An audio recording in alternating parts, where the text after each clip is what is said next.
Bismillahirrahmanirrahim.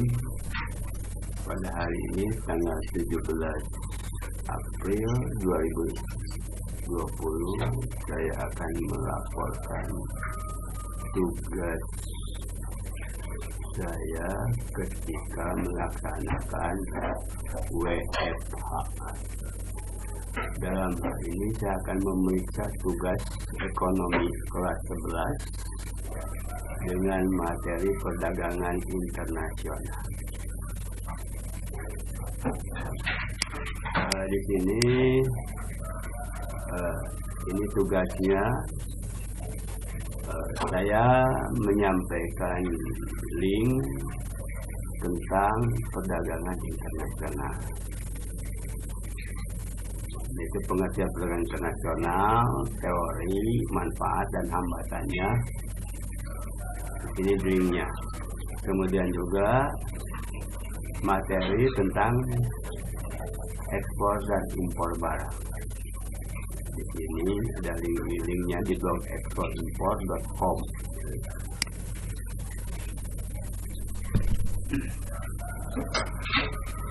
Selanjutnya siswa mohon ditugaskan untuk memberikan komentarnya tentang perdagangan internasional yang bisa ditulis di halaman ini. Nah, kita lihat siapa aja yang mengikuti kelas yang saya ajarkan ini, yaitu kelas 11 IPA dan kelas 11 bahasa. Ini ada 57 komentar kelas.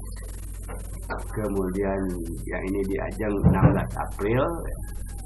Jadi baru kemarin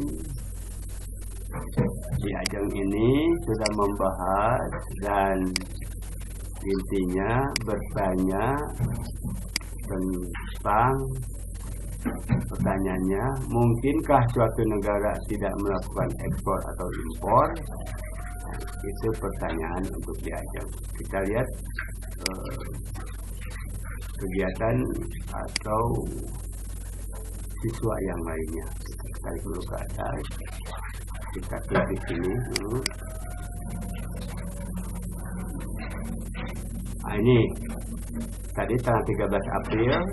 Di sini kita Melia sudah menyerahkannya pada tanggal 13 April. Kelas 11 ilmu bahasa.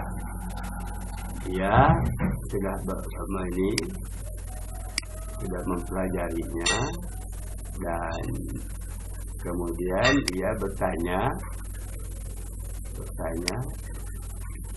Pak, untuk tata cara ekspor yang lebih dapat dipahami gimana ya Pak? Itu untuk kita. Kemudian Lydia Angelika, ini juga kelas 11 bahasa. Pak, saya mau nanya, sebenarnya kan perdagangan internasional itu sendiri harus mendatangkan keuntungan bagi kedua belah pihak negara yang melakukan perdagangan internasional. Tapi kenapa di negara kita sendiri tingkat kesejahteraan perdagangan internasional dari sektor pertanian sama sekali tidak menguntungkan petani itu sendiri, karena kegiatan impor dalam sektor pertanian lebih tinggi daripada kegiatan ekspor, belum lagi kebijakan terhadap kuota impor Pak yang bisa merugikan negara dan pertanian. Itu dari Lydia.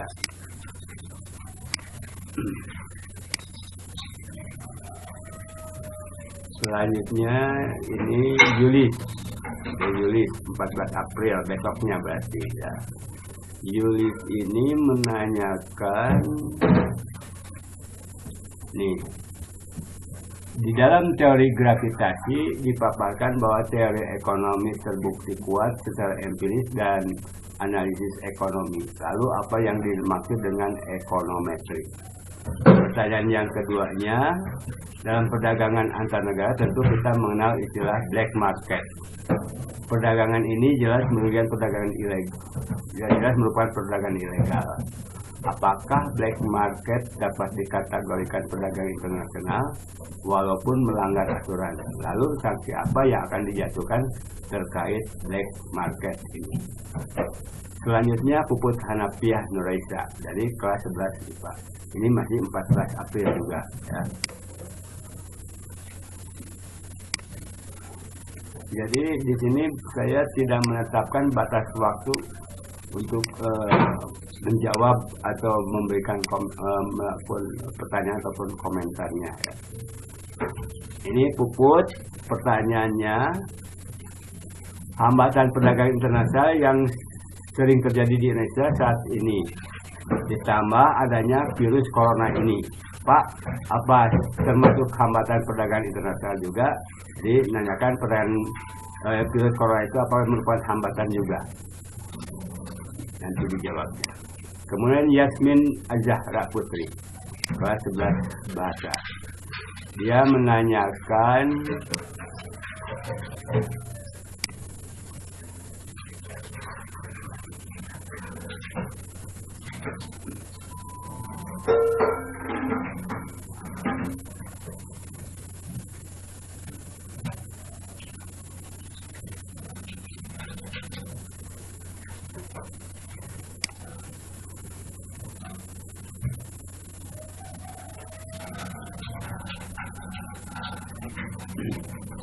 ini pertanyaannya, perdagangan internasional sudah ada pada zaman dahulu.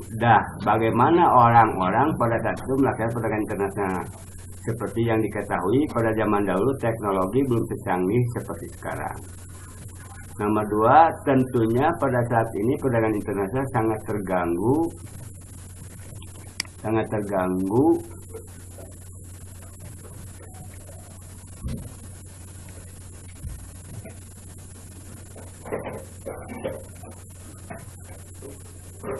karena mewabahnya virus COVID-19.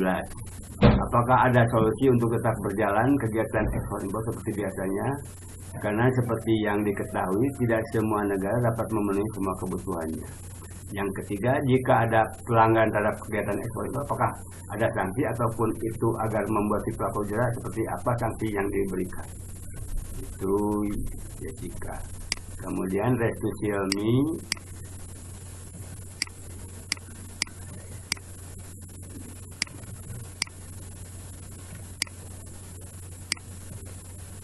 jadi sepertinya anak-anak ini membahas dulu dari apa yang ada, dia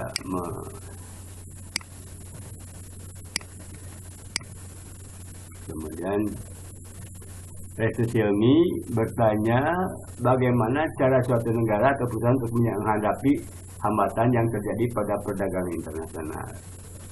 Selanjutnya Rida Anas, ini kelas 11 IPA. Rida Anas bertanya,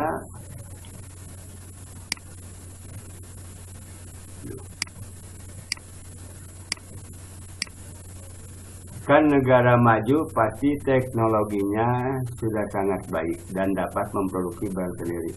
Nah, apakah negara maju itu dapat hidup tanpa melakukan perdagangan internasional? Itu pertanyaannya. Sabila Jahra 11 IPA masih bertanya tentang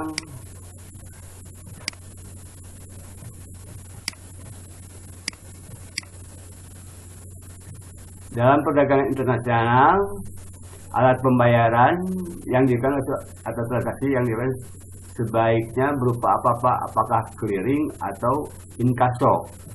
Ini ada clearing dan inkaso. Jessica Putri Damayanti ini juga bertanya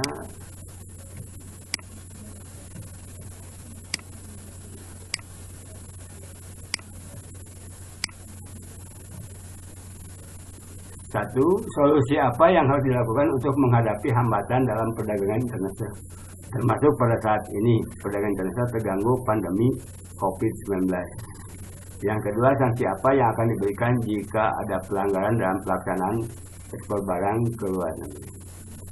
Sehubungan bahwasanya ini tidak ketika anak memberikan pembelajaran ini di classroom dan saya tidak atau belum menjawab, jadi di sini ditampung dulu pertanyaan-pertanyaannya.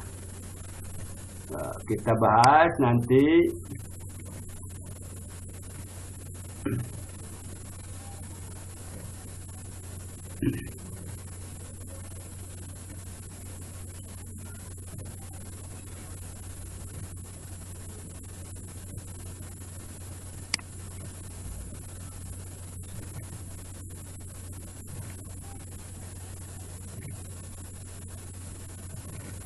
Nah, ini jawaban saya sebagai guru menggunakan akunnya MGMP Ekonomi.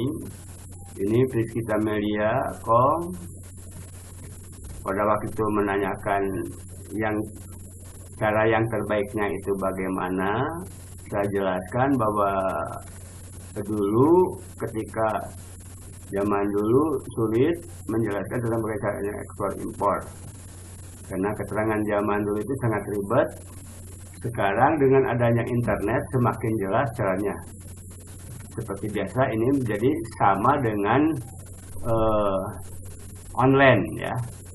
Jadi jual beli online. Jadi sama dengan jual beli online, yaitu kirim brosur. Kemudian ada yang mau tinggal kirim pesan, negosiasi harga, termasuk ongkos kirimnya, kemudian transfer ke bank yang dituju. Seperti itu. Kemudian Cahya tadi tidak ada yang mau ditanyakan, jadi saya mainkan karena dia tidak menanyakan. Riko Setiawan, saya jawab bahwa wabah COVID-19 merupakan bencana bagi semua negara, lalu lintas ekspor impor sangat terganggu. Tentu saja pengusaha eksim ekspor impor akan kehilangan pendapatan jika tidak melakukan eksim.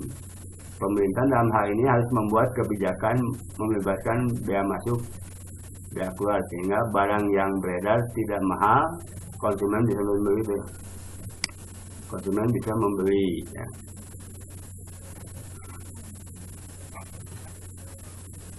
Ridho Anas juga sudah dijawab.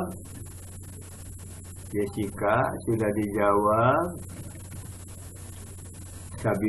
Sabila Zahra ini sudah dijawab.